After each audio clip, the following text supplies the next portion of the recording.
Thank you তোমরা খুব sweet, but বিশ্বাস করো গান আমার আয়ত্তের মধ্যে নয়। গানটা জাস্ট আমি তোমাদের জন্য পারফর্ম করি না, তো রিহার্সাল করি, কিছু করি না, শুধুমাত্র শুনি আর তোমাদের জন্য করি। গানটা না তো আমি কোনোদিনও শিখেছি, কিচ্ছু না। গানটা এই জন্য আমি তোমাদের আগে থেকেই বলে দিই যে অভিনয়টা তুমি যা বলবে আমি করে দেবো, সেটা আমার আয়ত্তের মধ্যে, কিন্তু গানটা আমার মানে আমি কনফিডেন্ট নই গান নিয়ে। আচ্ছা ম্যাম, একটা জিনিস সবসময় জানবেন যে নিজের আয়ত্তের মধ্যে একটা কথা আছে না যে কুত্তা আপনার গলি মে শের হতা হয়, লেকিন উসকে ওর বাইরে গিয়ে যিনি তার আয়ত্তের বাইরে গিয়ে দূরদর্শিতা দেখায়, তিনি কিন্তু অনেক বেশি চেষ্টা করে দূরদর্শিতা দেখাতে যান, সেক্ষেত্রে আপনি কিন্তু একদম 100% সফল।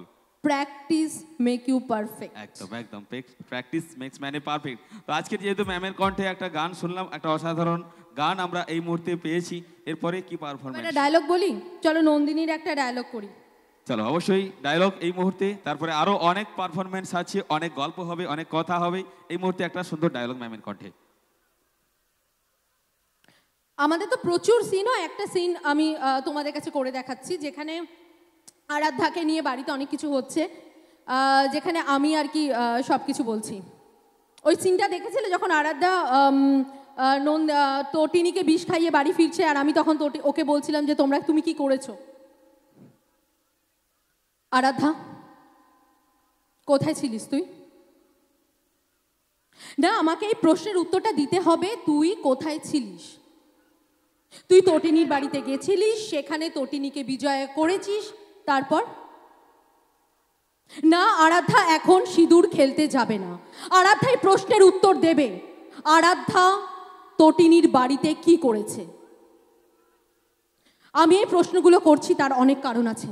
তোমরা যদি এই প্রশ্নের উত্তর শোনো, তাহলে তোমাদের জমিন থেকে মাটি সরে যাবে। আরাধ্যা তটিনীর বাড়িতে গেছে, তটিনীকে নমস্কার করে তটিনীকে মিষ্টি খাইয়েছে, আর সেই মিষ্টির মধ্যেও বিষ মিশিয়ে দিয়েছিল। আমি মিথ্যা কথা বলছি না, আমি মিথ্যা কথা বলছি না ড্যাডি। না, আমি এই পরিবেশটাকে কোনোদিনও খারাপ করতে চাইনি। আর তুমি তো কোনোদিনও আমার ড্যাডি হতে চাওনি। না তো তুমি তটিনীর ড্যাডি হতে চেয়েছো, না তো তুমি আমার ড্যাডি হতে চেয়েছো।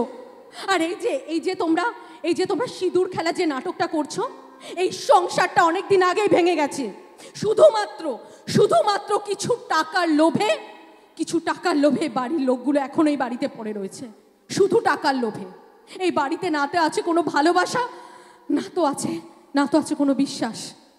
আর তটিনীকে দেখো, তটিনীর হয়তো সংসারটা খুব ছোট, ওদের কাছে হয়তো টাকা নেই এত, কিন্তু ওরা জানে কিভাবে ওরা সুখে থাকবে, কিভাবে ওদের মধ্যে ভালোবাসা আসবে, ওরা সেটা জানে। কিন্তু এই বাড়ির লোকগুলো প্রত্যেকটা লোক মিথ্যে কথা বলছে। আজকে আমার ভয় লাগছে, আজকে আমার সত্যি ভয় লাগছে, কারণ আমি জানি কর্ণ চ্যাটার্জি আজ নয়তো কাল জেলে যাবে। আর সত্যি আমি জানি না ছোটকা, তোমরা কতটা কর্ণ চ্যাটার্জির বিজনেসের সাথে জড়িত রয়েছো, কিন্তু আমি জানি যে তোমার নাম আসবে, আর আমার বাবার নামও এখানে আসবে, আমি সেটা জানি। আর কিছু বলার নেই আমার, শুধু একটা কথা বলবো, আরাধ্যাকে ওই বাড়ি থেকে নিয়ে এসো। তার কারণ আমি ওর মধ্যে কর্ণ চ্যাটার্জির ছায়া দেখতে পাচ্ছি, আমি ওর মধ্যে কবিরের ছায়া দেখতে পাচ্ছি।